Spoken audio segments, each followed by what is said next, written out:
രാജസ്ഥാനി വോട്ടൈറ്റിനെ കണ്ടാലും ഇത് സൺഡേ ആയതുകൊണ്ട് ഞങ്ങൾക്ക് ബ്രേക്ക്ഫാസ്റ്റിന് അമൃത്സരി കുൽച്ചയായിരുന്നു. കൂടെ കഴിക്കാനായിട്ട് തൈരുണ്ടായിരുന്നു, ചോല ഉണ്ടായിരുന്നു, പിന്നെ നല്ല കുക്കുംബർ ഉണ്ടായിരുന്നു കേട്ടോ. ഈ അമൃത്സരി കുൽച്ച മുഗൾ രാജാവ് ഷാജഹാന്റെ പാചകക്കാരനാണ് കേട്ടോ ആദ്യമായിട്ട് ഉണ്ടാക്കിയത്. പിന്നെ ആ സാധനം പഞ്ചാബിലൊക്കെ ഫേമസ് ആയി. ലാസ്റ്റ് ഇപ്പോൾ അത് രാജസ്ഥാനിൽ എത്തിട്ടോ. അങ്ങനെ ഞാൻ ബ്രേക്ക്ഫാസ്റ്റ് ഒക്കെ കഴിച്ച് കഴിഞ്ഞ് വൈകുന്നേരം ചായക്ക് നിന്ന് നോക്കിക്കഴിഞ്ഞാൽ നൂഡിൽസ് ആയിരുന്നു കേട്ടോ.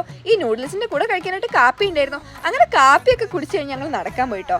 അങ്ങനെ നടത്തൊക്കെ കഴിഞ്ഞ് രാത്രി ഇന്ന് ഡിന്നർ നിന്ന് നോക്കിക്കഴിഞ്ഞാൽ നല്ല പരിപ്പ് കറി ഉണ്ടായിരുന്നു കേട്ടോ. ഈ പരിപ്പ് കറീൻ്റെ കൂടെ സോയാബീൻ്റെ കറി ഉണ്ടായിരുന്നു, മോരും ഉണ്ടായിരുന്നു, ചോറുണ്ടായിരുന്നു, പിന്നെ ആസ് യൂഷ്വൽ റൊട്ടി ഉണ്ടായിരുന്നു കേട്ടോ. പിന്നെ ഇന്ന് സ്പെഷ്യൽ ആയിട്ടാണെങ്കിൽ എഗ് ബുർജി ഉണ്ടായിരുന്നേ. ഞങ്ങൾക്ക് വല്ലപ്പോഴും കേട്ടോ എഗ് ബുർജി കിട്ടാം. പിന്നെ എപ്പോഴത്തെയും പോലെ ഉള്ളി ഉണ്ടായിരുന്നു, കുക്കുംബർ ഉണ്ടായിരുന്നു കേട്ടോ.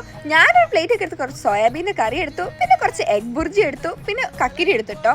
പിന്നെ ലാസ്റ്റ് ചോറും എടുത്തു. അങ്ങനെ ഇത്രയും സാധനമൊക്കെ കൂടെ കൂട്ടി ഞാൻ ഡിന്നർ കഴിച്ചത്. അപ്പം ഇന്നത്തേക്ക് ഇത്രയേ ഉള്ളൂ. Tata bye bye, see U.